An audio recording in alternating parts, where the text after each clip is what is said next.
Hooroo. Welcome everyone to this special event hosted by the African People's Solidarity Committee. Today's event is titled Devastation in St. Louis Didn't Start with the Tornado. And we're going to sum up the recent tornado that hit the Black community in St. Louis and how the devastation to lives and infrastructure on the St. Louis's north side is anything but natural. My name is Brendan. I am a member of the African People's Solidarity Committee, or APSC. The African People's Socialist Party formed APSC in 1976 with the mandate that we organize other white people to build the movement of reparations and genuine solidarity with the liberation of African people. That is our assignment, and we work under the direct leadership of the African People's Socialist Party. So to start off, I would like to salute our leadership, Chairman Omali Yeshitela and Deputy Chair Onisene Yeshitela. I also want to salute my leadership in the Solidarity Committee, APSC Chairwoman Penny Hess, Before we get started, I just want to let everybody know if you are tuning in on YouTube, please like and subscribe so that you can get alerts whenever we go live or post a new video. If you're tuning in on Facebook, make sure to share this live stream with friends and let us know in the comments where you're tuning in from. We're going to have a Q&A session later in the program, so take notes. Enter your questions in the Q&A feature in Zoom or in the comments section on YouTube or Facebook. I want to let people know that today's event is a fundraiser for the Uhuru Solidarity Center, which is the national headquarters of the Solidarity Movement, and actually where we are coming at you live from today. So it's this beautiful organizing center located on the south side of St. Louis, with a banner outside that reads "Unity Through Reparations." This building is owned by the party's Black Star Industries, and we have a goal tonight to raise at least $1,000. So please go to apscuhuru.org/donate to make a contribution. We are very excited for today's special guest, African People's Socialist Party Chairman Omali Yeshitela, leader of the worldwide anti-colonial movement for African liberation, as well as Chairwoman Penny Hess, chair of the African People's Solidarity Committee. So let's go ahead and get started. I am excited to welcome APSC Chairwoman Penny Hess to give us an opening overview. Uhuru, Chairwoman Penny. Uhuru, thank you so much, Brendan. And I want to welcome everybody who are here in person and those online. Really an important event tonight, and it is my honor to welcome Chairman Omali Yeshitela, who has fought for the liberation of Africa and African people for over 50 years, who has never stopped struggling until Africa is free and liberated and until all African people have power over their lives and self-determination and are free, and has always worked in complete unity with all other oppressed and colonized peoples, and who organized the African People's Solidarity Committee to win white people to stand in genuine solidarity with the liberation of African and all colonized people, and to fight for and build reparations to African people. And that is what we do. So I want to salute Chairman Omali Yeshitela, Deputy Chair Onizane Yeshitela, and the African People's Socialist Party. And so we are here tonight. I also want to say that in 2 years ago, all seven properties of the Uhuru movement, including the Solidarity Center, the home in St. Louis of Chairman Omali Yeshitela and Deputy Chair Onizane Yeshitela, and the Uhuru House in Florida, and other properties, including our house, Jesse Neville's house, and with Amanda and Kitty, that Chairman Omali Yeshitela bore the brunt of that attack, and that it was taken to court. The chairman was charged ridiculously of being a Russian agent, which we know that is absolutely absurd. So it was a clear political attack. The party won a powerful victory, and so I'm just going to say that we will have other information about that. And that also want to salute all the comrades out in the Bay Area of San Francisco, Oakland, and San Jose, who had a tour last week. We were banned by one bookstore, but it was an anti-colonial free speech tour, and we were, it was really powerful. We had a tremendous amount of support every place that we went. And so, as was said, our mission as the African People's Solidarity Committee, under the leadership of the Uhuru movement and Chairman Omali Yeshitela, is to organize for reparations, to go into the white community, to build genuine solidarity, to organize for reparations to the African community, and fighting the legacy that is known in this city as the Delmar Avenue Divide, where on one street you can cross one street and see from the wealth and prosperity of the white community into the profound poverty and decimation and colonial poverty that we see on the north side, and that this is the city where 18-year-old Michael Brown was murdered by police in 2014, and that we understand that we live in a system built on the enslavement of African people, the genocide of the indigenous people, and colonialism, the domination of a whole people by a foreign and alien state power and peoples around the world, including the Palestinian people. And that we recognize that African people inside the borders of the United States are the weak link of the system, that it has been the African liberation movement in the 1960s, and Marcus Garvey movement of the 1920s and 30s, that has led this struggle against colonialism and has built and always had total unity and won with other anti-colonial struggles around the world. So I just wanted to say that, so in the context of understanding this EF3 level tornado with wind speeds of up to 165 miles an hour that swept through the African community of North St. Louis last week, which even isn't hardly being discussed, even in this city, and certainly has been whited out of the news and information around the country as well.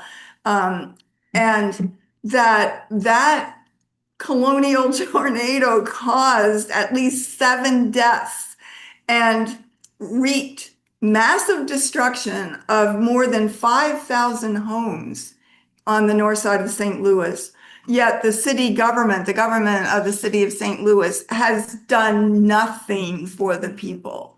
Nothing. And as the chairman has said, someone needs to go to jail. Someone needs to go to jail because the city failed to push the button to put the sirens on, which, everybody that lives here knows that we hear those sirens all the time, and everybody knows you're supposed to go in your basement and, go to shelter when those sirens go off. But instead, there were people still in their cars, on their porches, out and about. But then when they saw this, this tornado, which was 1 mile wide and 23 miles long, people had to run into their basements, and some people, and run for cover, but there was no alarm system that went off in the city. And that is truly, truly a crime. That somebody has to pay for that, as the chairman said.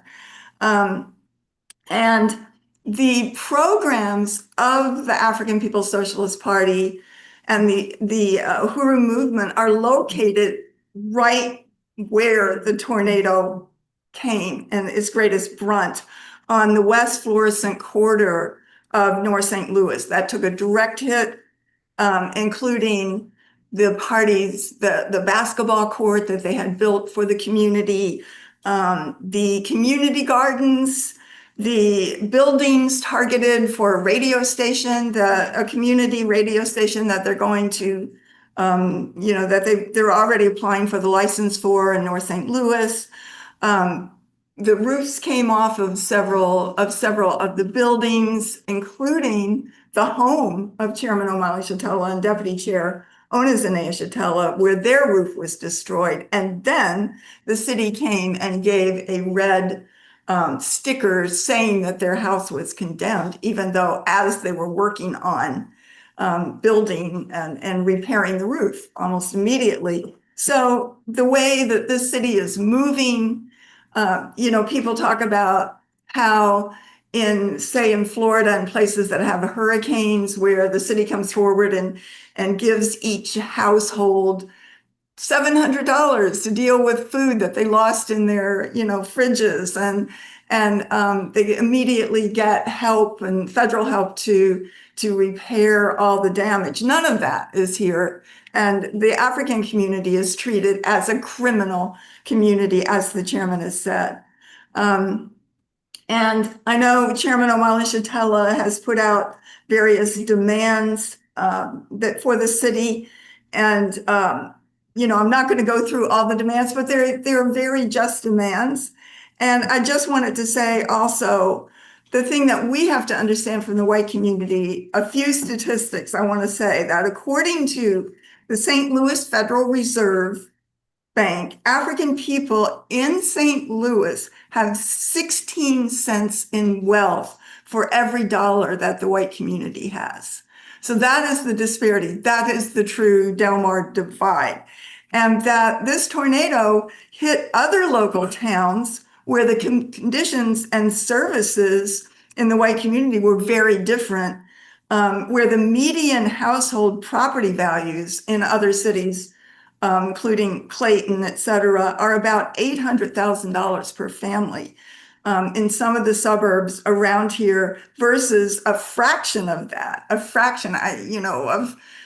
very, very little in the African community, which is an area defined by poverty, by poor and absent services anyway, even before the tornado was there, and of course a very unstable housing supply. Anybody who has been to that neighborhood could see before the tornado, it already looked like a tornado had been through there. So we know that what we would say black-white disparity is found in every aspect of life, including, here for above, north of the Delmar Divide, and here that whether in health outcomes, poverty, incarceration, police violence, infant and maternal mortality. There is an 18-year difference in life expectancy between North St. Louis and the surrounding white communities, 18 years.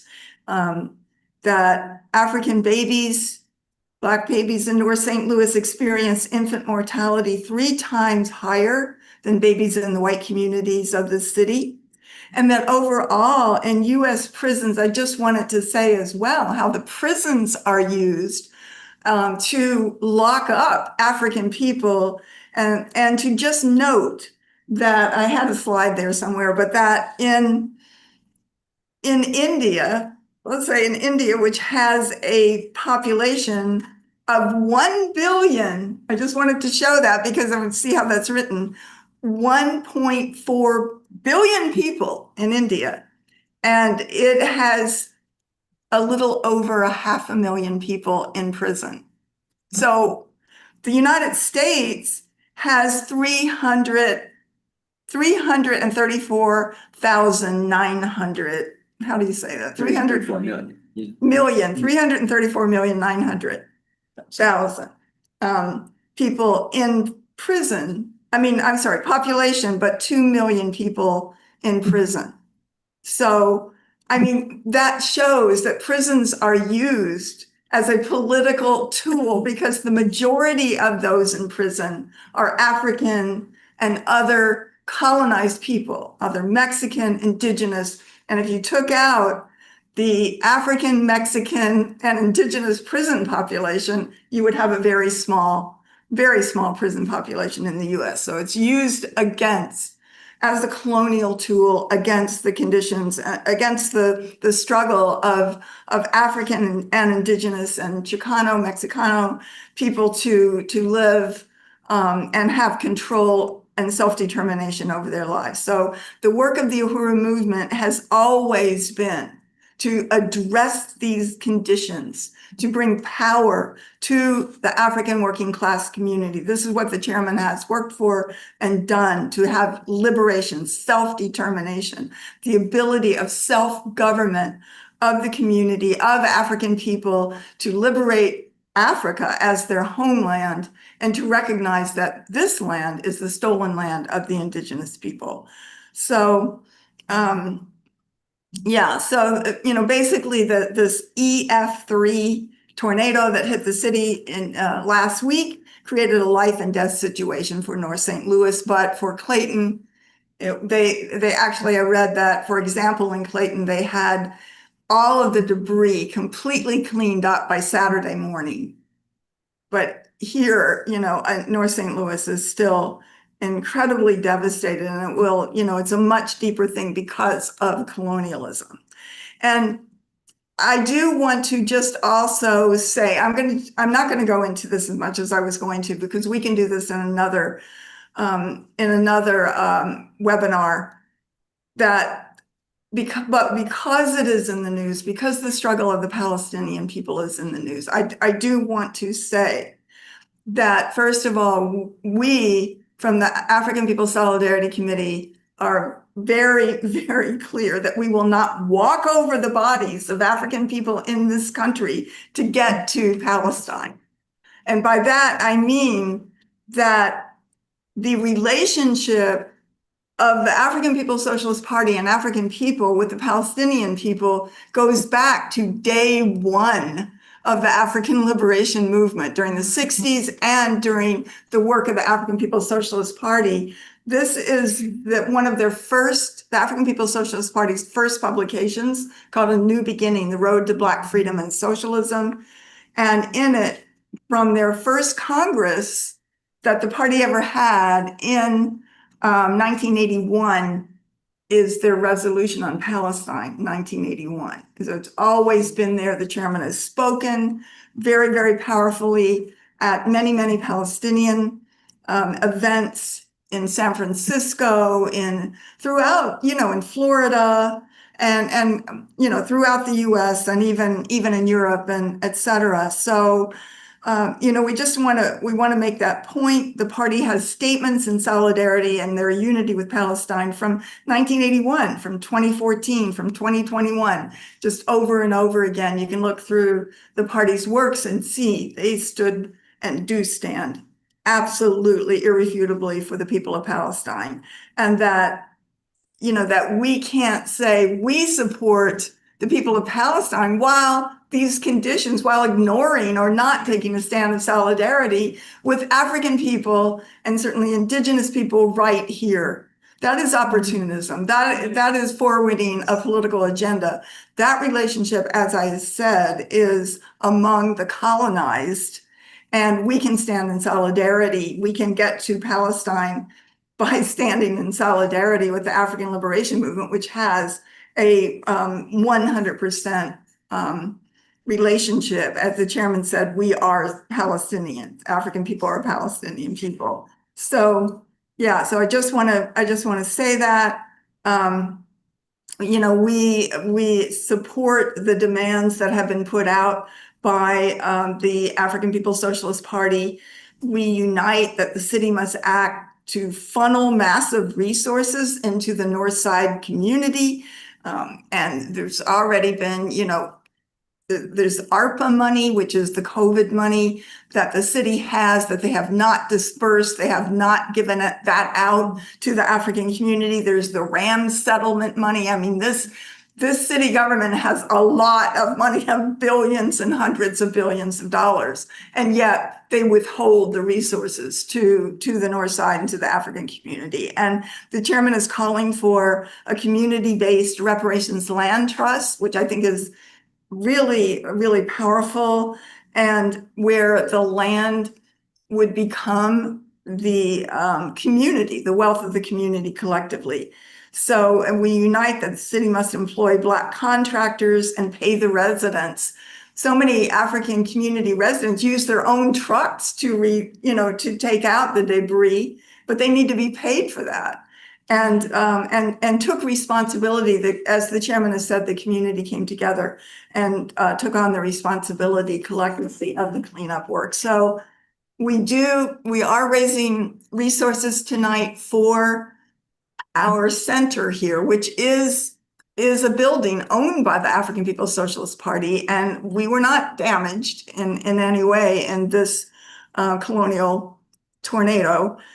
So we are asking people to donate, but we also want to say, if you can, or you can share, if you can donate to the Northside Disaster Fund, that would be powerful as well. And that's at blackpowerblueprint.org/Northside Disaster Fund. So yeah, so we also invite everybody here and everybody in our base online to join a special community tornado response meeting that will be held at the Uhuru House at 4101 West Florissant this coming Sunday, June 1st at 3 p.m. So I want to say uhuru, and that it is my honor to introduce Chairman Omali Yeshitela, who has fought his entire life for the liberation of Africa and African people, and to say very quickly that the African People's Socialist Party and the Uhuru movement has organizations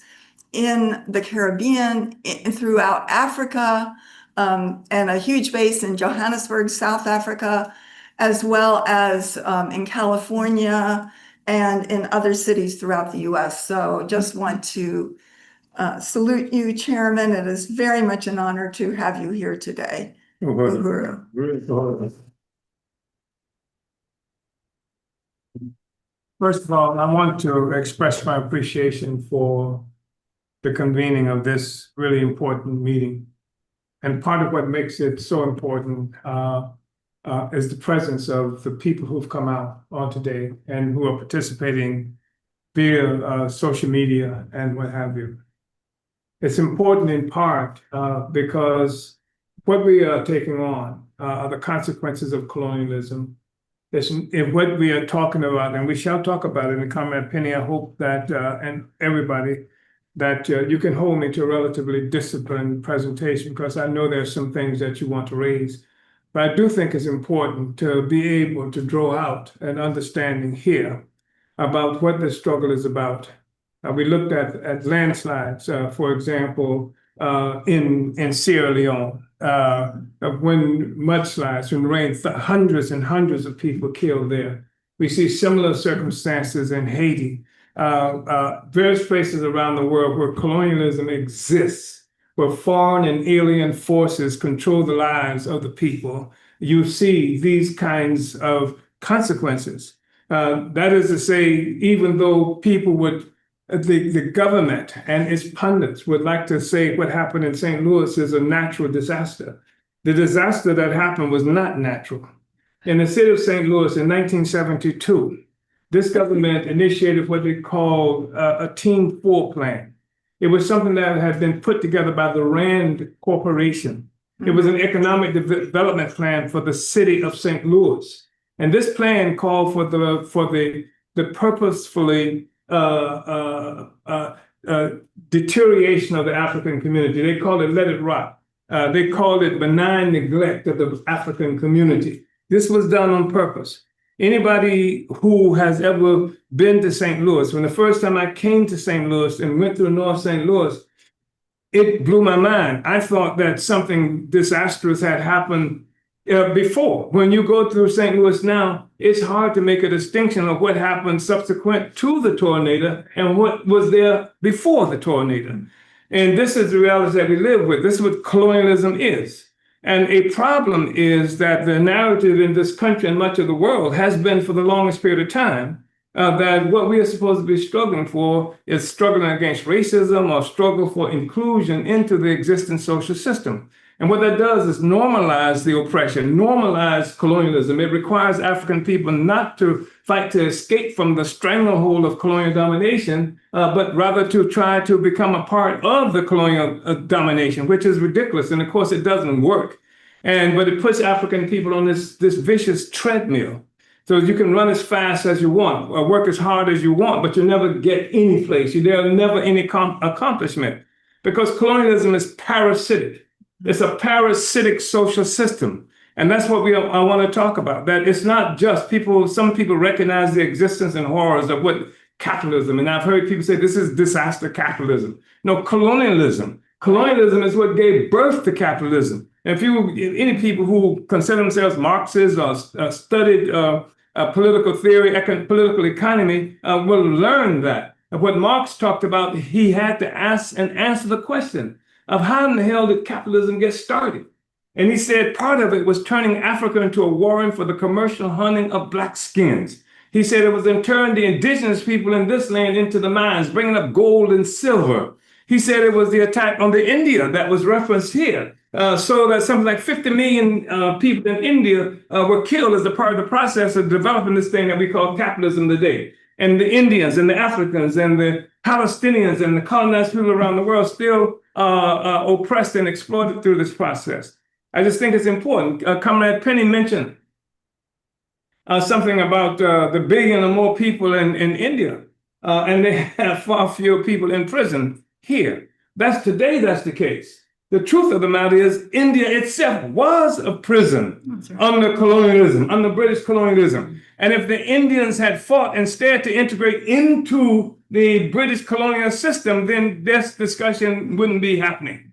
But it fought against colonialism. And people who believed in justice and freedom, etc., united with the Indians to do that. And there's a really interesting kind of contradiction that exists in this country, because you're talking about settler colonialism. And people don't consider themselves settlers. They just woke up one morning and this is where you were. But the fact is, there were other people here before you got here. This whole notion of Columbus discovering this thing. People lived here, and the land was taken, and the people who were now called Indians are in concentration camps, euphemistically referred to as Indian reservations. Those who survived. That's the reality, and you don't see them. Just like you don't see Africans in our communities mostly, and if you do, often it's an accident. You try to get the hell out of there as quickly as you can. That's the reality that we live with in this country, and that's what I want to say. That it's important.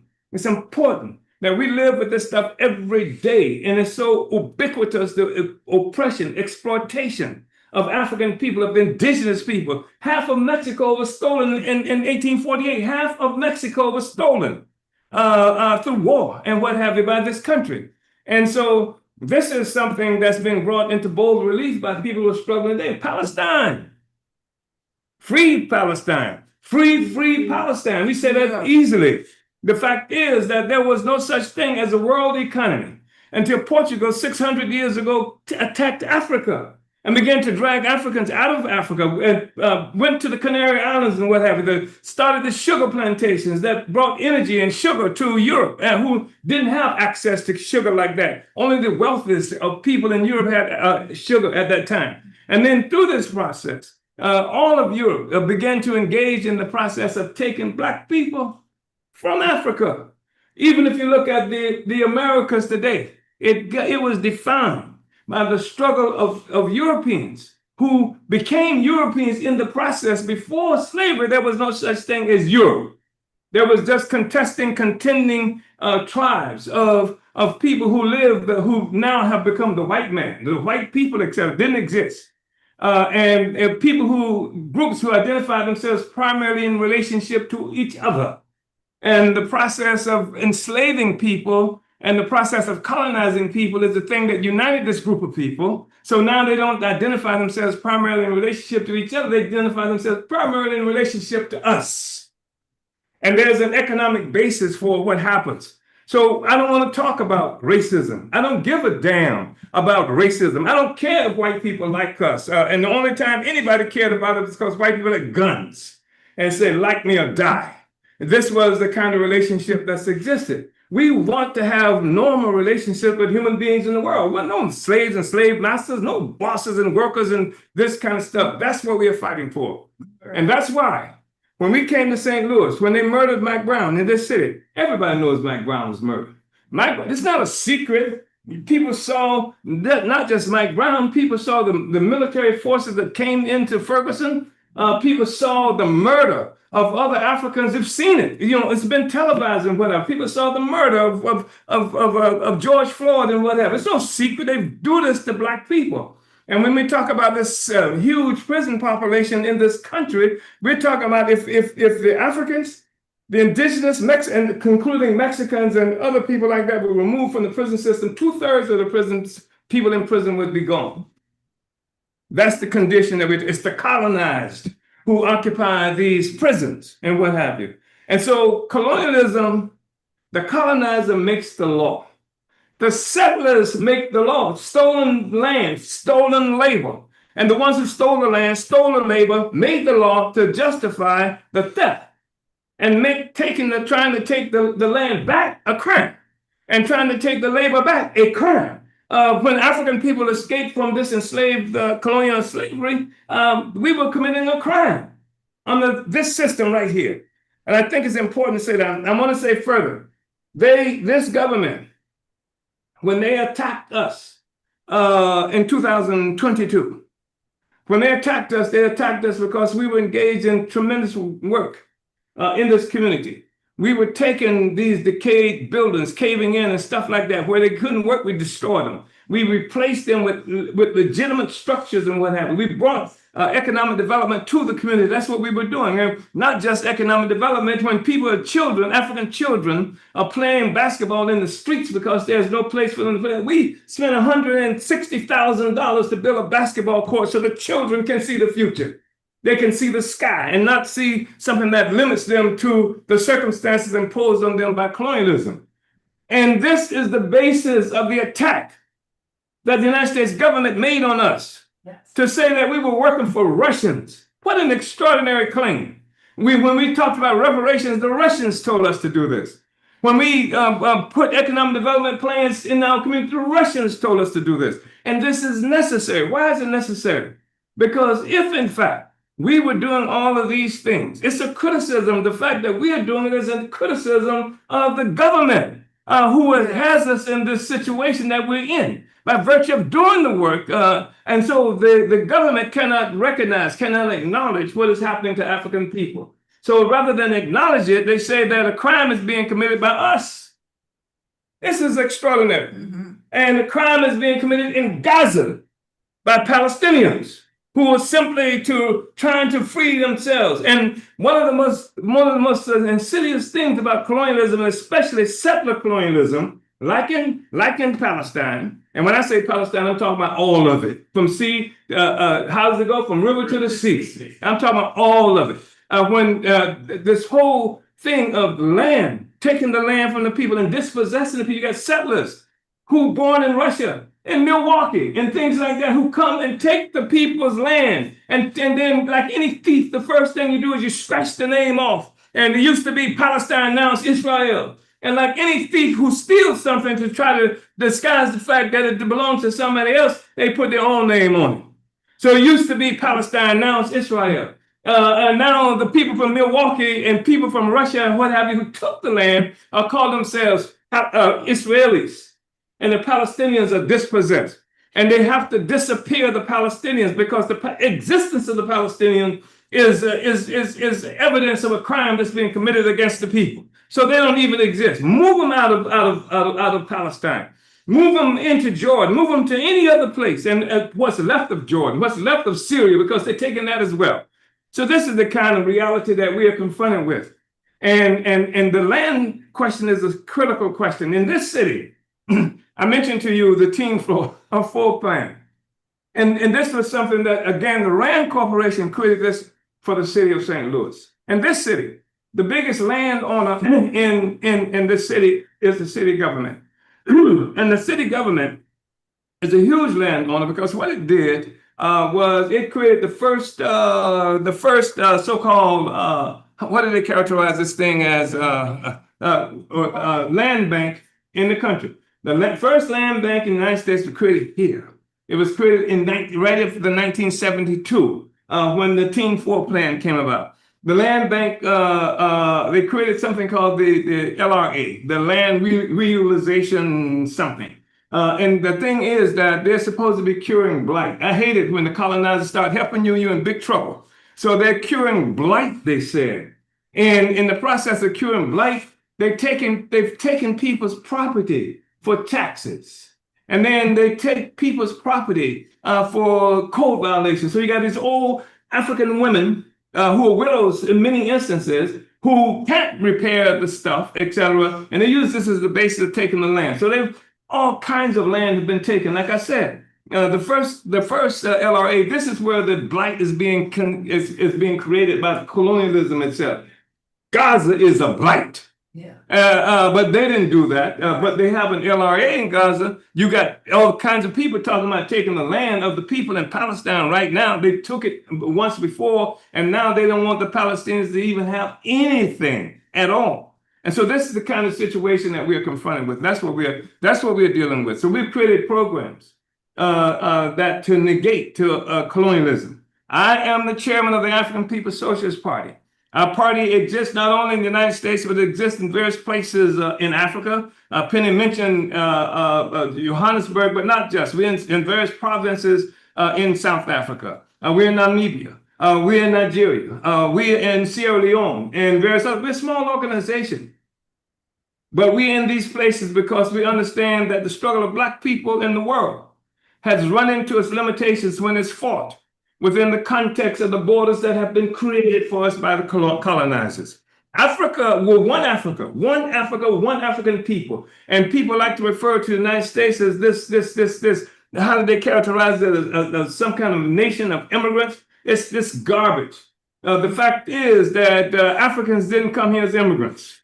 We came here as captives. And America is not a nation, it's a prison of nations. And if all you got to do is go to your local reservation, go to the closest barrio that you can find in this country, go to the closest ghetto, go to the first prison that you can get to, and you will see it's the prison of nations that we're living in. But they want to liquidate the existence of colonized people. So I can't be colonized. I have to be an African American.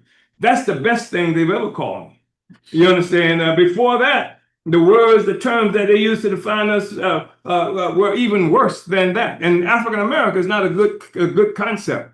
You know, that's as African people became conscious and moving more and more toward African identification, then they add that Jesse Jackson was one who called a conference with some more African people who were then calling themselves Negroes and stuff like that. And said, henceforth, we're going to be called African Americans. And the media and everybody jumped right in line and used the term African Americans because that hyphen there is a chain that locks African people into this whole American concept. It's a false national concept. It's a false national consciousness. Just like, and I use this all the time. I mean, in 1915, England sent this guy, what's his name, Lord what? Sent him to this area in West Africa. There were three particular territories there at the moment that they wanted to have a single administration for. And he went there, and that was his job to do that. And what he did was he pulled it together. And the woman who was his mistress, who was to become his wife, they named it nigger area. That's where Nigeria comes from. And then you've got places like when the Portuguese got to the coast of West Africa, their territory they claimed. And there were a lot of shrimp there. And they named the land Cameroon, which comes from the Portuguese word for shrimp. And the people call themselves Cameroonians, but they are not shrimp. And I'm not an African American. I'm an African. When I got on the ship in Africa in 1419, I was an African. When I got off here, I was an African. And that's the only thing that makes sense. And that's part of the way we explain these horrible contradictions that we're looking at. And that's part of the way that we explain what this government does to us as we grow consciousness and try to mobilize our people toward a future independent of colonial domination. And I just wanted to say those things, and then I'm going to shut up, really. So I think it's important to draw this relationship with Palestine, because Palestine has in this instance really helped to raise the colonial question. Settler colonialism, you can't get around it. Palestine refuses to allow you to get around the colonial question. Here's what has to be understood, and everybody's talking about colonialism. The indigenous people are now in this land are now beginning to talking about colonialism. I saw something just the other day where Leonard Peltier was doing an interview, and he says that he thinks that the American Indian movement should change its name. It shouldn't be called the Indian movement anymore. He said, we're not Indians. He said, you can keep the AIM, make it the American Indigenous Movement. We're an indigenous people. We're not Indians. This whole concept of India, this is this Columbus discovery. You understand that? He said, we don't accept that anymore. And increasingly, what we find is colonized people all around the world are rebelling from this. We find them rebelling in Yemen. They call them Houthis, who are rising up. In Palestine, in Afghanistan, all over the world, people want to be free. And I want to be clear about this. Nobody is talking about going out, and none of these people are going out and finding colonizers finding Americans to kill Americans or anything. People just want to be free. Yes. People want to Yes. have access to their own resources. Yes. People want to be able to say, I know my children will have a future, not because a good white man in Washington, D.C., or any other place in the world will say that we can, because that future is in our own hands as a people. That's a righteous demand. That's a righteous demand. So that's the thing that we are calling for people to unite with. We have a national geospatial intelligence organization. They dropped down in the middle of this African community in North St. Louis. A national geospatial intelligence agency. They have taken up to 2,000 acres of land. They have used the power of eminent domain to take people's homes away from them. You know what an NGA, you know what a national intelligence, this global, how do they characterize geospatial intelligence? They control all the satellites. All the satellites you see out there controlled by this. They are the ones who control the drones that's used to kill people in Palestine. They use the drones to kill people right there in Moscow. They identify how to kill people in Moscow and other places around the world. So you got this geospatial intelligence thing locked right in the African community. And look at what's happening around the world. One of the reasons they said they wanted to put us in prison is because we were opposed to what they were doing in Ukraine. We were opposed to the fact that they were using Ukrainian people as a continuation of the attack on Russia that's been going on for more than 100 years. We were opposed to that. And so now what's happening is this whole Ukraine thing. They're killing Russians in Russia. They are creating, really complicated, difficult circumstances that can contribute to nuclear conflagration. Right now, I mean, we are the ones who came out and first out of the gate in opposition to that, which is one of the reasons that they want to put me in prison for 15 years.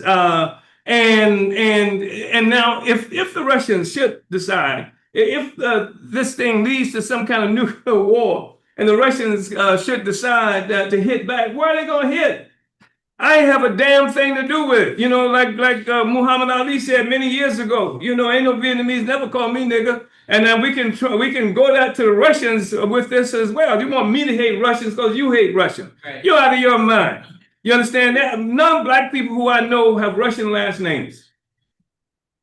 The last name we got came from colonizers, and what have you, right? So I wanted to mention that, and they began putting my home was affected by the tornado. Commander Kenge's home was affected by the tornado. They come by, they put on red tags on your house. And the red tags means that the house is so dangerous you shouldn't live there.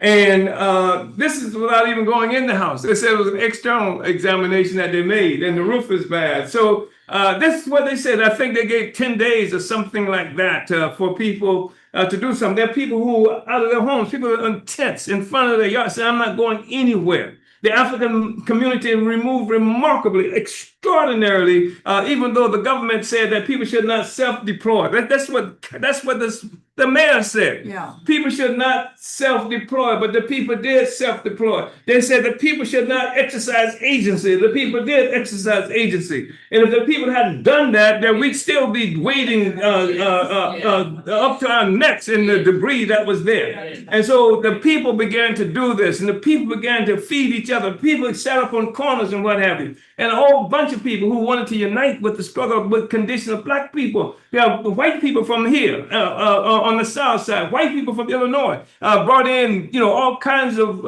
resources to us. As recently, was that today? Yes. Somebody came, a woman and her family came by the Uhuru House and brought $500 from her church. This is the kind of thing, and they wanted to give it to us. Why? Because ours is a struggle against colonialism. Yes. We are not fighting white people, we're fighting colonialism, and white people who support colonialism need to be fought. Yes. And so we're giving white people an opportunity to fight against this injustice.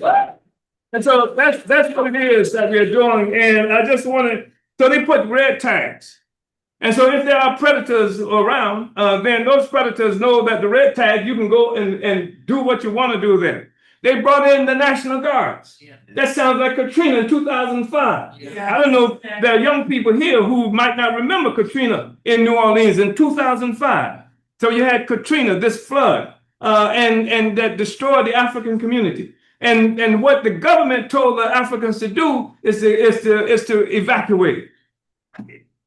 They say evacuate. How the hell are people going to do that? Yeah. There was no resources, no way for the people to evacuate, so they were called. You saw Africans clinging to rooftops in the middle of all of this and what have you. They pushed Africans into a stadium. They brought in the military force to make sure that Africans were locked into that stadium and otherwise brutalized. So that's what happened there. Here, they said, and now they used the storm to gentrify New Orleans. Yeah. Black soul for New Orleans has been gentrified. It's many people who they moved out of New Orleans back then in 2005 never were able to go back. Right. And so they will move Africans out of North St. Louis, out of St. Louis. St. Louis has already lost something like what? How many? 30,000 African people over the last several years. So this is what they would do. So I just want to say that part of the work that they're doing now, the government, they're fast picking up debris.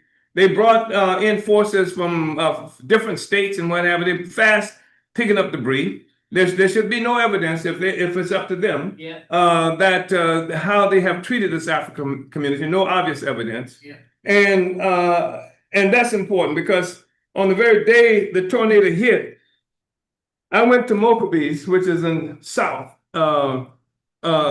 St. Louis, and there are young activists, young white women activists who I know working for Palestine, doing work for Congo and stuff like that. And they were telling me, celebrating the work they were doing, and asked me, what were we doing? I said, we're trying to climb out from the rubble that's left after this damn tornado. They knew nothing about the tornado. Yeah. People around the world, they may know something happened to St. Louis, but they don't know that it targeted the African community. Yeah. And this is something that we have to help them understand. So, Yes.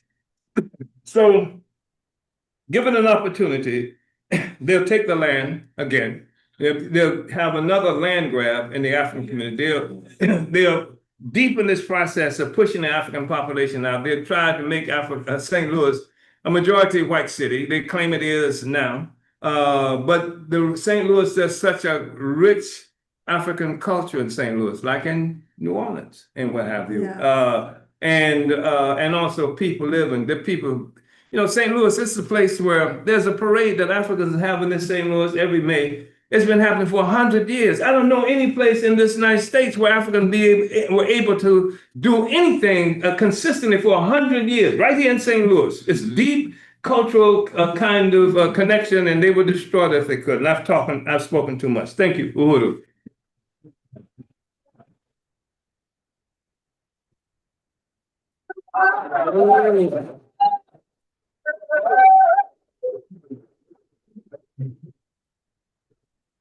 One thing I didn't say, I have to say this one thing, Yes. that we have created something called the Black Power Blueprint. Yes. And the Black Power Blueprint is something that's led by my wife, Ona Zene Ishitella. And we have something like 52 economic development programs we've created. We've created, as I mentioned, farmers markets. We've created other kinds of economic institutions that would undermine the colonial regime. And I just wanted to say that it's under this leadership, and I want to mention this in part because of the role that African women play in our party and in our movement. And it is profound, and has always been that case. And I wanted to acknowledge her because she's a genius when it comes to this kind of work.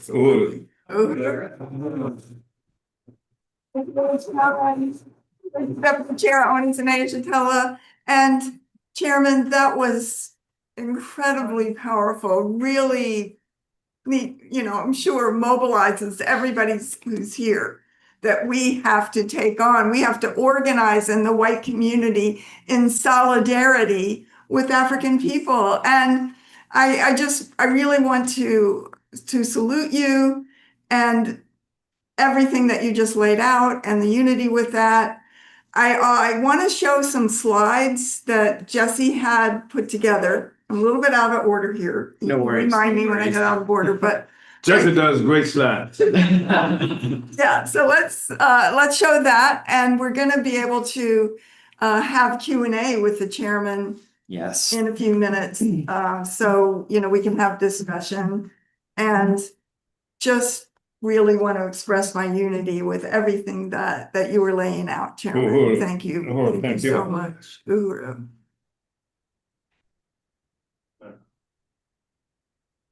All right. So do you want to say, is there any sound with this? Do you want to say what these are? Think it needs any word. Okay. Yeah, this is. All right. Uhuru. Yeah, this is. Yeah, what this we've is been North St. talking Louis. about. Yeah. Just the devastation after the. Yeah. tornado. That speaks for itself. Jeez. Wow. See, that's not just roofing. That whole roof is off. The whole joist and everything Yeah. taken off by that. Yeah. The actual Yeah. wood. It's a few blocks from the Uhuru house, Yeah. right? And my house. Yeah. That tree. All right. So that. Is there more? Oh, okay. Yeah, good. Go ahead. And this is African people who were murdered by the city. Say they forgot to press the button. Yeah.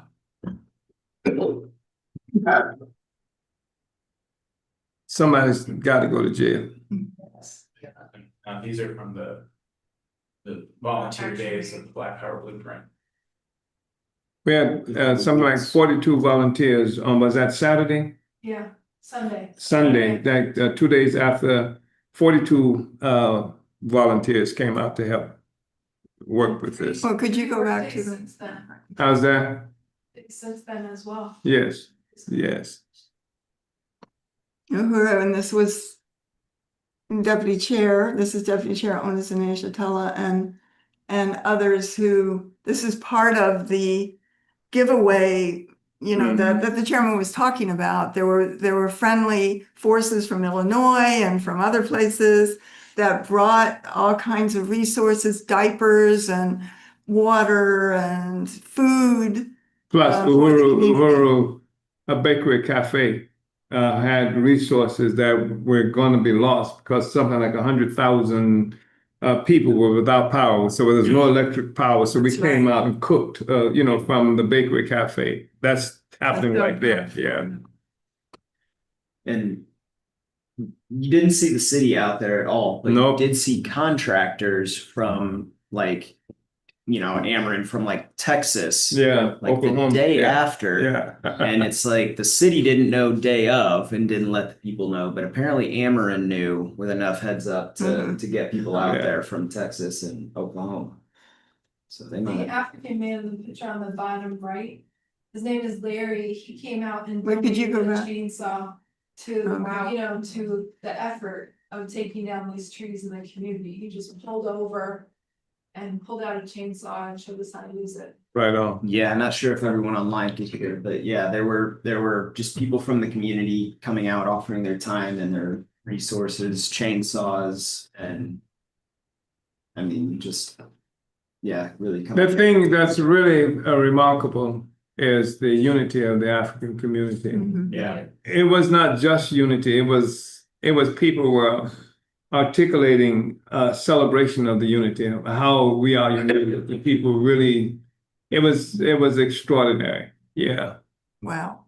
It's The very. basketball court in the previous slide was being used almost before we finished. Ready to go. Yeah. Yeah. Yeah, people love that chord. Uhuru. That's boarding up some windows and kind of making the trees. That's my backyard. Banister was crushed and tree was over the entire back door, so I couldn't even push the door open to get out. Oh, God. Boarding up windows. This is code enforcement. Red tags. Oh, enforcement. Yeah. Yes. Yeah. They go into any of these houses or they're just, No, okay. no, and it tells you right on the sign that that they haven't been in, that this is. Exterior. They just got a feeling. Yeah, yeah, that you can't go back. but Yeah. it doesn't mean you can't go in. This is the daily food giveaway, at the brewery house. Yeah. Food and other resources. Yeah. Thousands of pounds of stuff. Yeah, Yeah. Oh, the entire building was filled within a day. yeah. It's powerful.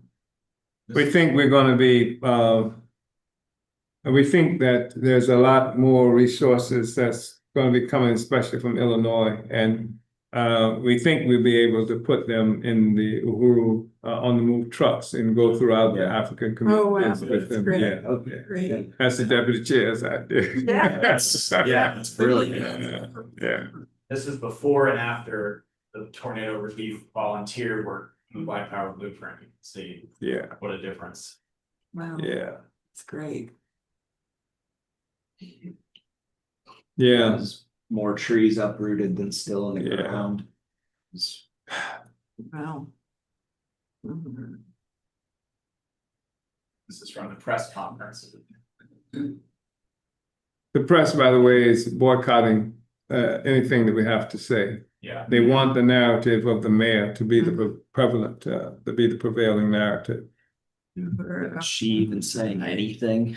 Like, No, they said nothing. I mean, you couldn't even hear from them. You couldn't hear from these great progressive Black leaders and that people hail, and people who hustle off of the Ferguson Rebellion to achieve some element of notoriety.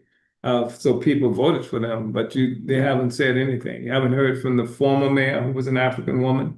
You haven't heard from the great Cora Bush, who was courageous enough to sit on the steps of the Supreme Court dealing with the abortion question, but never has had the ability to say anything about the conditions of the attack on the movement, the movement. And that attack on us was, really complicity with the damn tornado, because the work we were doing is something that would minimize the capacity of the tornado. We spent 2.5, Penny said 2 years, but it's almost 3 years. July would be 3 years that we've been occupied with dealing with this. I'm on probation right now. I have to get permission to go anywhere. I have to let them know where I live, what have you. And even though the claim that I was working for Russians, the jury rejected that. The jury said, this guy's not working for Russians. So they had a catch-all and said, well, he was thinking about it. And they charged me, they convicted us for conspiracy to do something that never Yeah, happened. we didn't. Right. Yeah, so, Clear political, Yeah. very. that conspiracy to not tell someone you were gonna do something that you didn't That do. you didn't do. Yes. Yeah. Some impressive mental gymnastics. Yeah, I talked to a probation officer yesterday. And, was that today or yesterday? It was today, wasn't it? Yesterday. Yesterday, and she lives, she's somewhere in this area, and asked. We talked about not pressing the button and what have you. And I told her that this government, people in this government, should be our clients. Exactly. Yeah. They should. They should. Okay. Uhuru. Well, thank you so much, Chairman. Thank you so much, Chairwoman Penny, for that. Absolutely incredible discussion, and those pictures that really just emphasize exactly what we're talking about. I want to let people know we are going to be having a Q&A session shortly, so make sure to submit questions in the Zoom Q&A feature or in the YouTube or Facebook chat. Before that, I do want to take a few minutes to tell you how you can get involved in solidarity with African people's struggle for liberation and support this work that we're talking about. The most important thing we can do is stand with all oppressed people, is to join under the leadership of the African Revolution. That is what APSC was created to do, and that is what we do. So we have a goal tonight to raise $1,000 for the Uhuru Solidarity Center right here in St. Louis, the building we're in today. So please go to apscuhuru.org/donate. And I know our chat moderators are going to get that in the chat. So again, $1,000 goal. If we can get 10 people to give $100, we'll meet our goal today. So folks have already been contributing. I want to thank Lisa in Minneapolis, gave $100, calls on others to match. So I contributed $25. Sandy in Washington gave $10. Becky, also in Minneapolis, gave $50. So Minneapolis is really showing up. Stephanie in St. Louis, $25, Uhuru Stephanie. And then Allie in St. Louis, $50. So Uhuru, everyone who's contributed so far. We're at $260 of that $1,000 goal. So we've got $740 left to make that goal. And I'm going to give $100. Uhuru, Sherman pennies.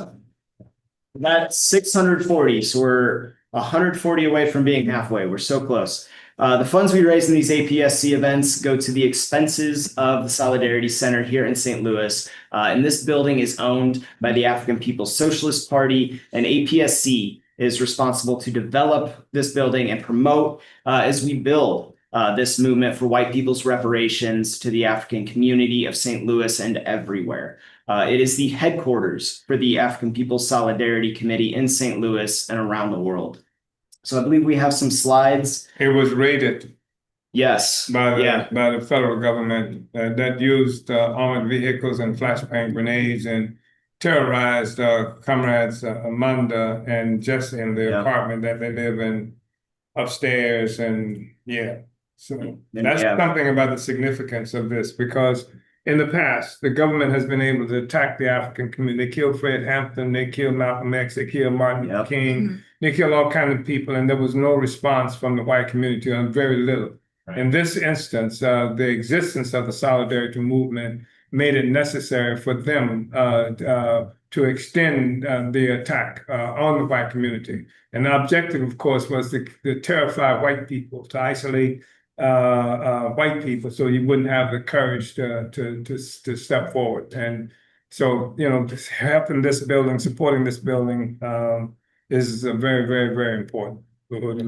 And when Chairman says raided, he means raided, like battering rams on armored vehicles, assault rifles, flashbang grenades, drones in the chairman's house. We actually have They blocked off the street when they had these. Bravway was shut down. These, like tanks kind of thing, armored vehicles, which is kind of tank. And pulled over, people in the community coming by. And we actually have the original door, so hundreds of dollars worth of damage. And I think that door belongs in a museum. So, but okay, so there. We put it there with colonialism. Yeah, exactly. Just a footnote in history.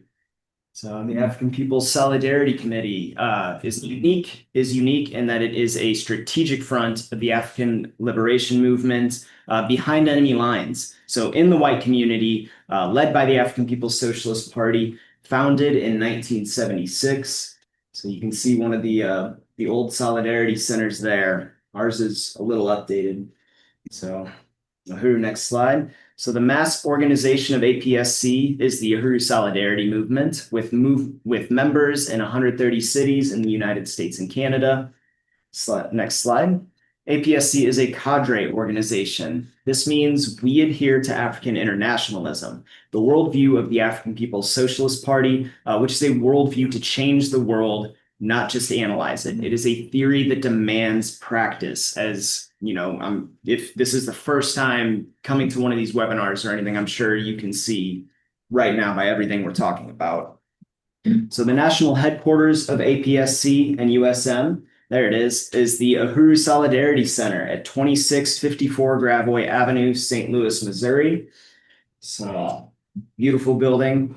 Earlier this year, we undertook a significant project to repair aging plumbing lines in the building. It is in much better shape now, but we mentioned that to say that it does take resources to keep this center in good shape. And again, this is a building that is owned by the party's Black Star Industries. We in the Solidarity Movement have the responsibility to steward, to maintain this building, and it is an honor to do that. So next slide. It's an important space from which we organize campaigns like the annual Days of Reparations, and that included the March Against Genocide this past fall in St. Louis. Just see the pictures of there.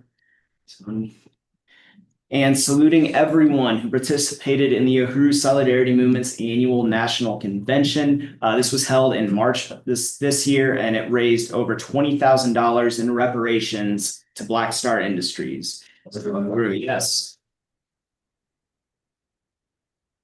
Uhuru, and the main work of APSC and USM is reparations. So returning stolen resources to the programs of the party, building political and economic power to the African working class, including the Black Power blueprint. You hear the question of reparations get brought up at political, to political representatives and stuff, and they always act like it's such a complicated issue. Well, it's already being done.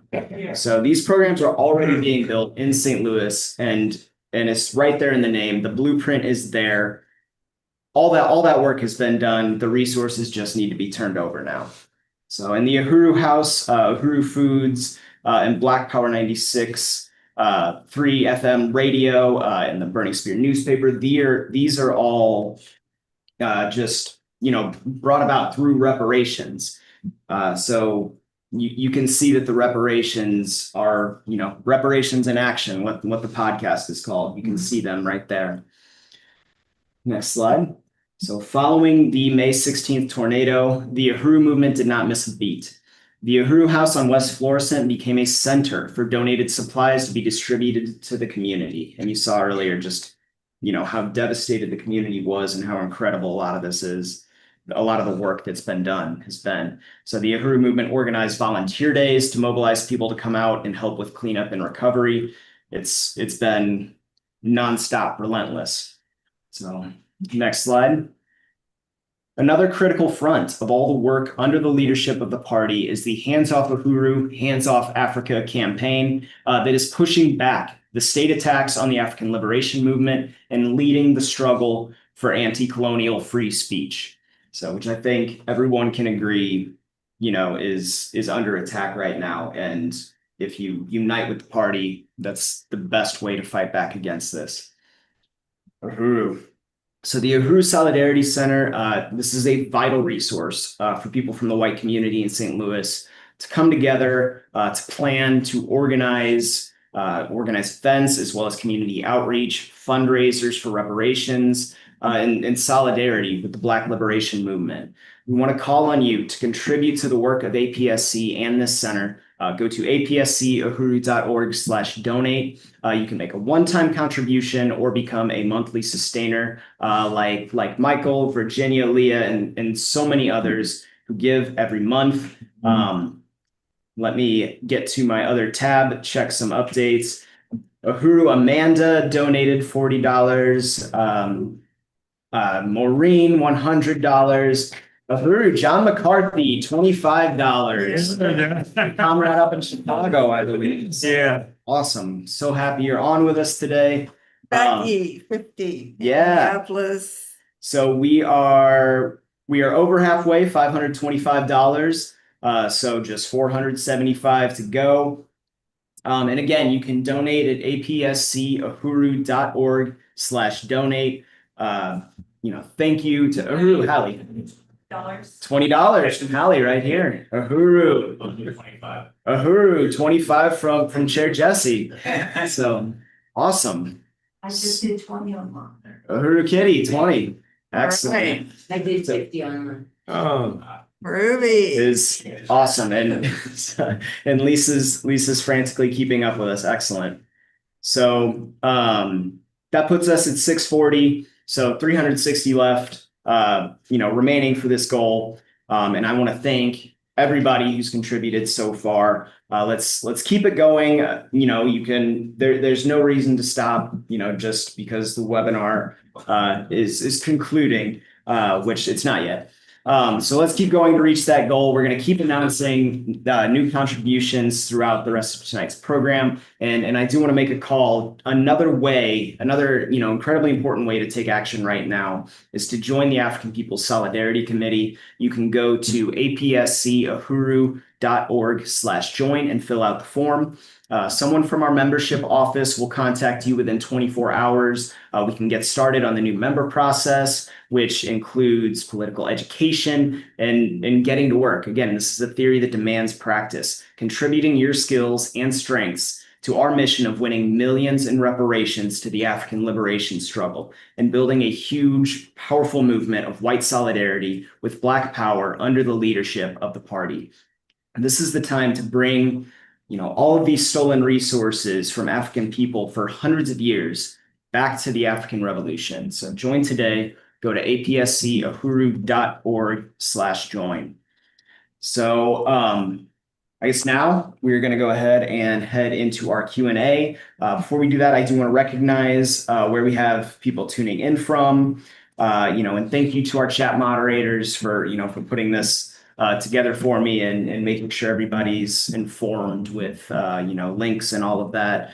So we have folks tuning in from Maine, Newcastle, Pennsylvania, Oakland, California, New Orleans, Louisville, Kentucky, Seattle, Bay, California. I'm not sure. I don't know if that's just Bay Area. Bay Area. Gotcha.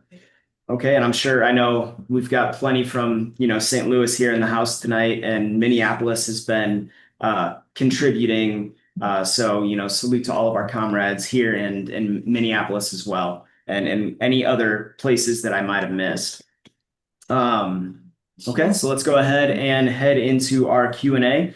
I know we've got We have some questions here. Yeah, and I believe this first one was actually answered, but I do want to let everyone know, this webinar is being recorded and it will be shared. It'll be on USM's YouTube, correct? Yeah. So Solidarity, you can look up Uhuru Solidarity Movement on YouTube. Find the channel and you can find this webinar. Yeah, and we really want to salute you, Comrade Jackie. Yes. It's always really great to hear from you. And there is a question from Charles Davis on Facebook. Is there a call to the cities in a 200-mile radius to bring needed supply to the Uhuru House? Well, we haven't been as scientifically specific as Charles Davis, but we have put out the call, and perhaps you can help to get the word out to Charles. And what we'll do is we're going to continue to push for those resources using whatever platforms we have access to. As I mentioned earlier, what's really important is because the media is boycotting us. They don't want the message of agency from the African community to get out. And so do what you can to contribute to that as well, Brother Charles. Yes, thank you for that, Charles. And I do want to say follow Black Power Blueprint on Instagram and Facebook. And that's another great way to start sharing it is, get everyone to follow Black Power Blueprint, show them, what's happened in North St. Louis and what's being done about it. So, okay. Ali Blank on the Zoom wrote, Uhuru, my partner Kip and I are tuning in from St. Louis, but unfortunately we were not able to attend in person. Thank you, Chairman, for your powerful words. This was our first time getting to hear you speak, and we're so grateful to virtually be here. As we're new here, we were wondering how funds raised, like from this meeting, are used. Could you go into more detail about the kind of initiatives you fund and how, as an organization, you decide where and how donations are used? Also, if there's a place where we could read more about this, we would love to be directed to those resources so that we can share with our community. Well, thank you so much. I think it would be helpful for you to go to blackpowerblueprint.org. And there you can see an elaboration of virtually all of the economic development programs, and especially here in St. Louis, where and you should come, by the way, come to see for yourself and see the actual development that we've done, because we say this often and people don't have a good idea of what it is that we're talking about just from the words, but come and take a look, and you can see the actual development yourself. Yeah, Absolutely. and might make you want to go that 200-mile radius that Charles was talking about to help get these resources. Yeah. Uhuru. And the resources we're calling for tonight at, apsc.uhuru.org/donate, that's, for this center, this brick and mortar building, Right. to keep the lights on, Right. And to pay keep the mortgage, plumbing, we're paying the mortgage off and. right, to repair the roof. Yeah, we yeah. had repairs we had to do. One thing that makes this organization so incredible and just vastly different from anything else I've seen is that it's about taking, like being physically there, like actually having property and taking up physical space.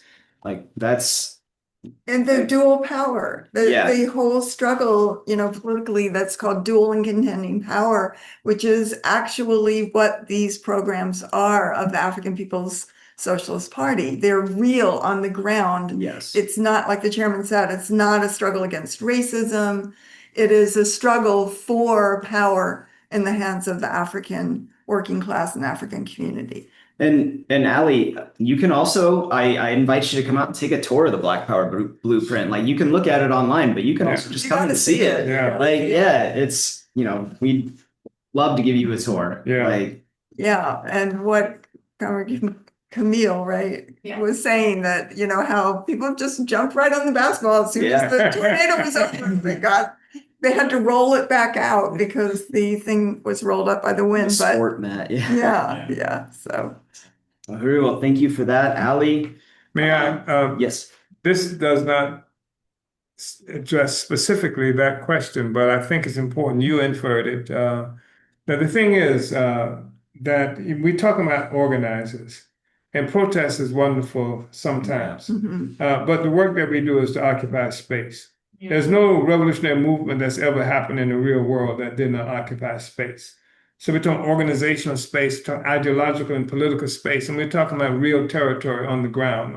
And that's the kind of stuff we do. I wanted to mention really quickly that we've laid out certain kinds of demands that we're making. We're organizing the actual people on the ground to become engaged in changing their conditions, and people who engage themselves in changing their conditions become change themselves. This is a liberating process. And so there are various things that we're demanding of the government that includes, as Comrade Chairwoman Penny has mentioned, that the government should pay some of the people who are out there with chainsaws and throwing bringing their trucks into play and moving the debris and what have you. And the government should should pay the contractors, African contractors.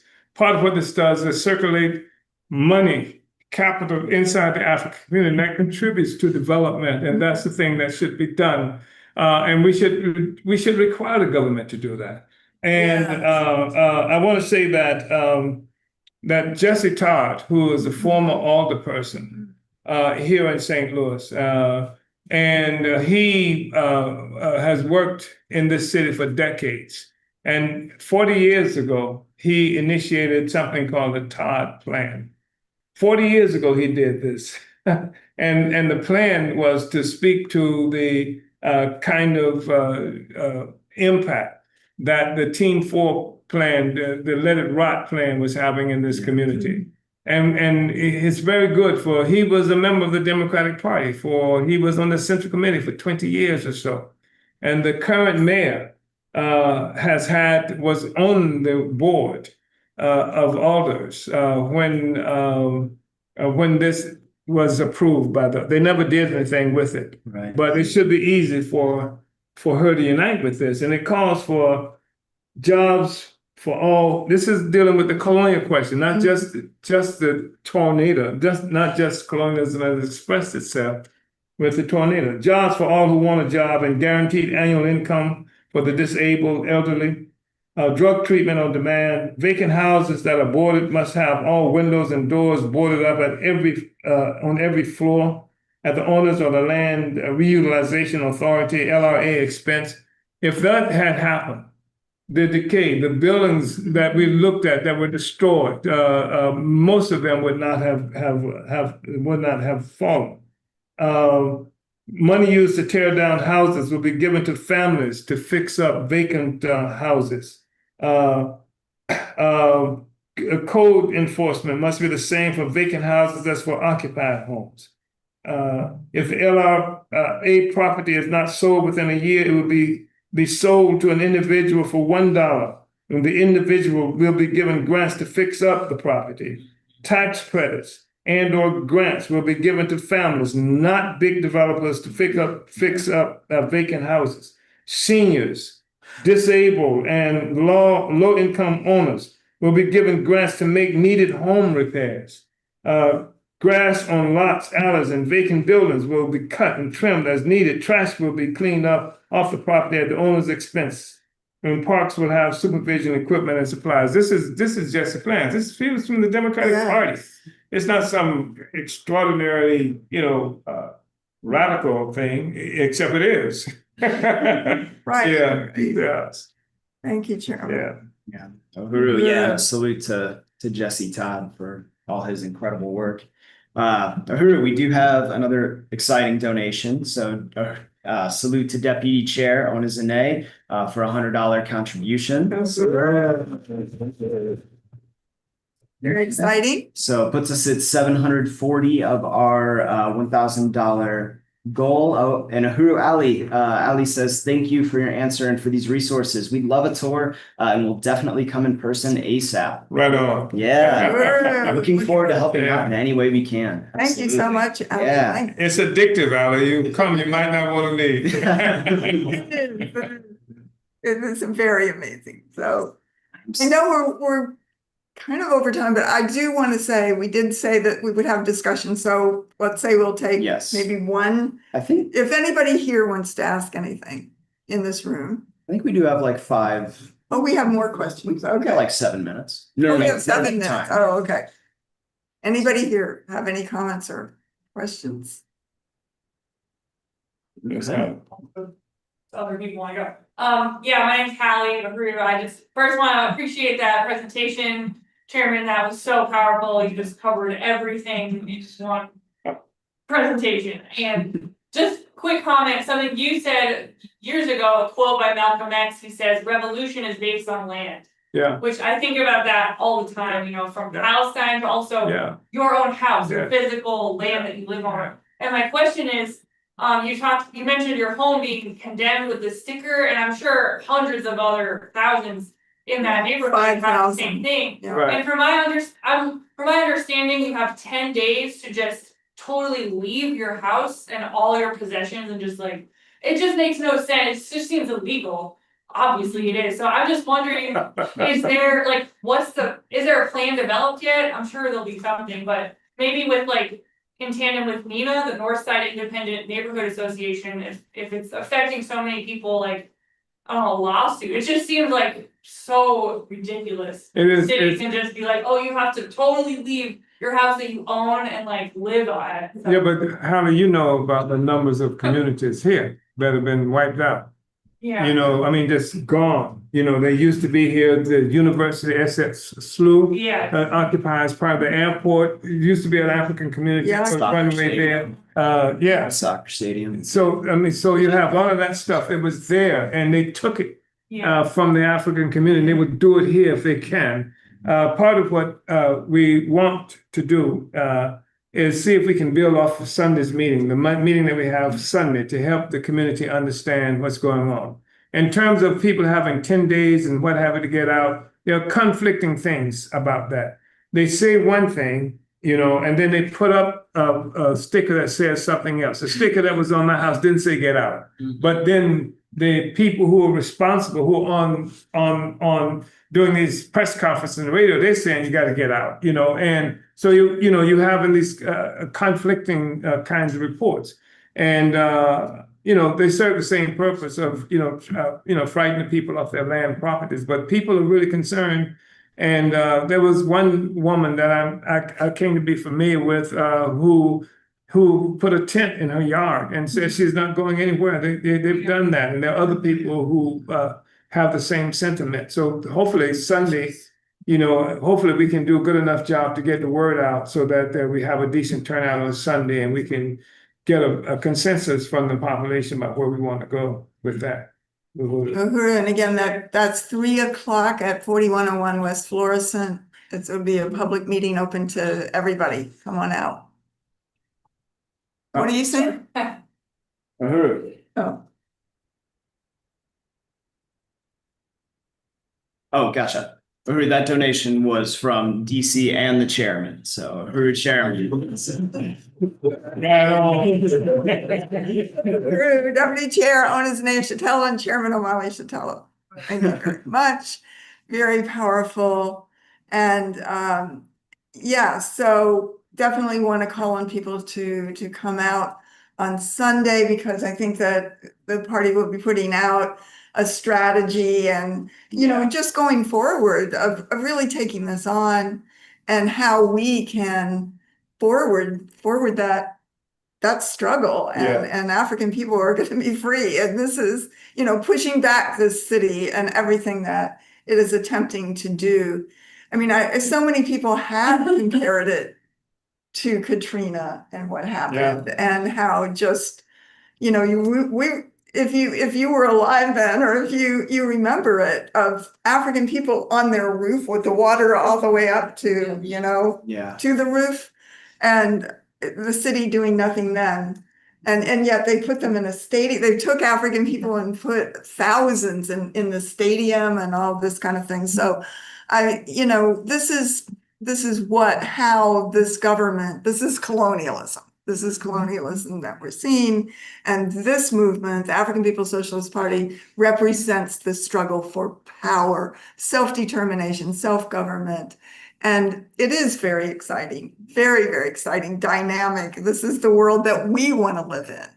We want to live in this world, not governed by, a whole system built on the oppression of others, built on attacking Africa, kidnapping African human beings, and that's where most of the resources of this system is built from. Then on land on which white people, just like us, were enlisted and voluntarily did it in many cases to participate in the genocide of the indigenous people, because this government couldn't do it by itself. The people did it. Yeah, and I think it's, we look at Europe, it was desperation, it was poverty and desperation that drove Europeans out of Europe into the rest of the world. Yes. And it was oppression that drove Europeans out of Europe into the rest of the world. And for a while, many of the Europeans who came here were bonded. Africans were bonded. They lived. And the idea was after a certain number of years, then people could be freed from the obligation, because in many instances the Europeans had an opportunity to get land, and after a period of time they could be free to get indigenous land. After a period of time they could be free, and sometimes they even paid. I forgot what they call some kind of freedom money compensation for that. But then they changed it and just targeted African people for permanent lifetime enslavement. And this is what Comrade Penny, was just referencing. And the majority of the Europeans then were able to experience being free in opposition, because the Irish were not white when they first came there. The Irish became white as a part of the process of uniting with the colonization of African people. And that's despite the fact that the Irish were colonized themselves, in Ireland. So this is the kind of thing that happened. And we want to rescue people. People can become free through this process that we are talking about. And when we're talking about socialism or communism, we're talking about the real McCoy. We said the road to socialism is painted black. It really is. Even Marx talked about how, this capitalist system rests upon the foundation of, he didn't call it colonialism, but he talked about selling black people. And he talked about, as I mentioned, indigenous people. He even went so far as to talk about what they did to China, where in 1841-42, they turned, China, they fought an opium war to try to make China, take drugs, turn China into to Chinese into junkies because the Chinese refused to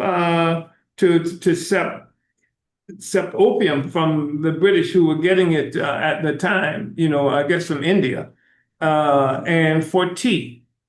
And so they made a war. They call it trade, and that's a part of the whole process. And so the vast majority of the people on earth do not have clean water. In many instances, a huge sector of the population do not have lights. I challenge anybody here to go Google Africa at night and compare it to Europe, America, and what have you. It's dark. And, right now, that they are threatening to make war against African people in Niger and in the Sahel. Yeah. But France is lighted as a consequence of the uranium that comes from Niger. So Niger doesn't have lights, but France has lights. This is the relationship that has to go. Nobody's going to live with this relationship, and nobody should want it. Nobody should want it. And this bogus concept of whiteness has to be, just rejected, by everybody. It's vomiting and vomit inducing. This whole thing that's been created. So we're involved in a hell of a struggle, and we have to have the arrogance to know that we can. This world was created by human beings, and human beings can change it, and that's what our obligation is. So. We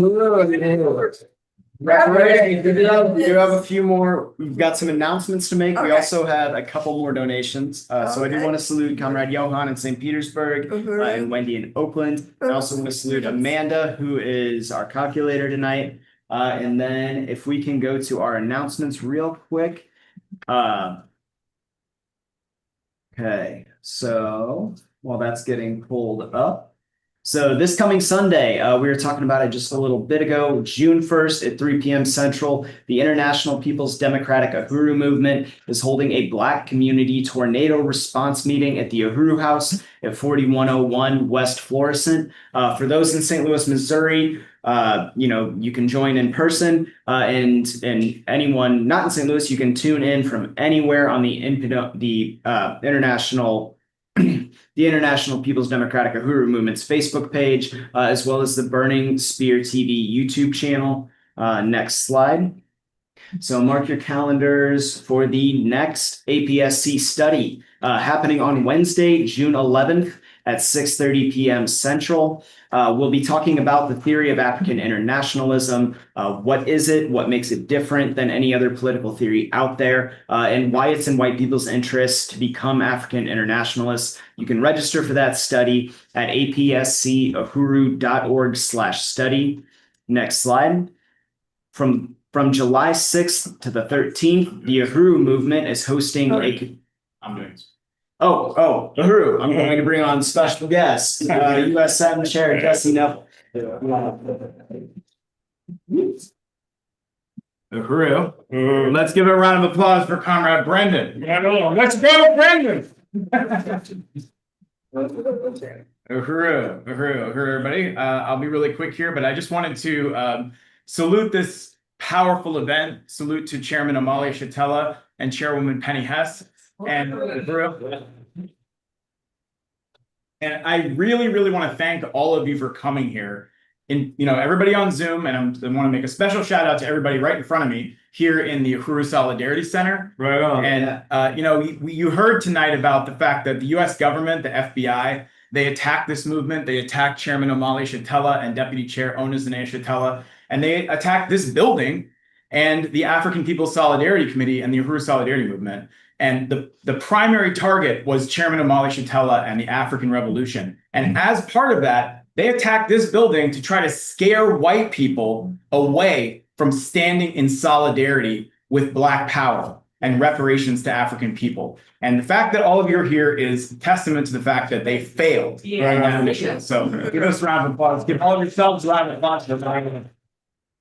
And I remember Chairman saying that you said when they banged down that door with the battering ram, they showed all the white people where to go. Yeah, they opened the door for all of you to come in because more and more people have been joining, and we're so happy that everybody was able to come today. And what I want to talk to you about is the Reparations Summer Project coming in July 6th through the 13th, right here in St. Louis. People are coming from throughout the country to participate in a week-long organizing intensive coordinated by the Uhuru Solidarity Movement. And it is taking place now in the context of the work that the Black Power Blueprint and the African People's Socialist Party is doing to bring power back to North St. Louis. Literally, politically, every way you can imagine, to bring power into the hands of the people. So we want to invite everybody here. I mean, people are coming from throughout the country, but we should have the strongest turnout from right here in the host city in St. Louis. And what we're going to be doing during this summer project is for a whole week. And if you're able to get off work for a week, save up your PTO, etc., save it for this, because every single day, starting early in the morning, we'll be going out and doing outreach in the community, doing what we call drops. We dropped 8,000 flyers in the summer project of July 2022, right before the raids.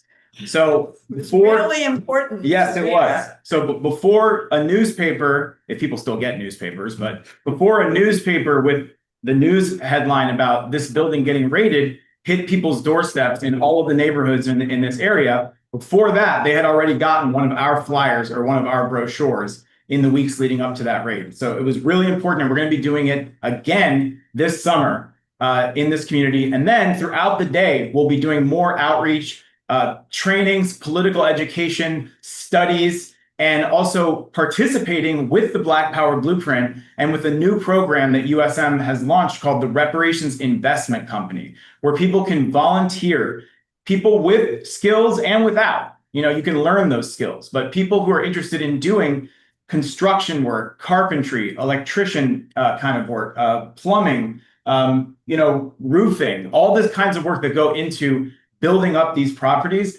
turning over those skills and that energy and time to the African community on the north side, building up their own community in their own hands. So we're going to be calling on people to come in and participate in this, and also participating in volunteering with the Black Power Blueprint's other programs like the community garden and so much more. We're going to have teach-ins in the park. We're going to be doing a whole ton of stuff. And you can actually even be part of planning what the Reparations Summer looks like. So I just want to invite people, if you're interested, come talk to me when this event is over, and we'll be in touch with you to sign up. And the last thing I want to say is that the Uhuru Solidarity Movement St. Louis branch is recruiting. And we want every single person in this room, if you are not already, to join the work of the Uhuru Solidarity Movement right here in St. Louis. I just want to give a shout out to one of our newest members, Camille, who is here with us today, who in just a short amount of time as a member has done so much, whether it's being out there, volunteering after the tornado, but also doing outreach, helping to, some of you are here today because Camille came here and entered contacts that we met at the Punk Flea Market, which is why you got a phone call or a text or an email about this event. So it is so important, the work that we can be a part of, building the movement for white reparations to African people and white solidarity with Black power right here in St. Louis. So we call on you, we invite you to come on board and become a member and join the branch, join the local work here in St. Louis.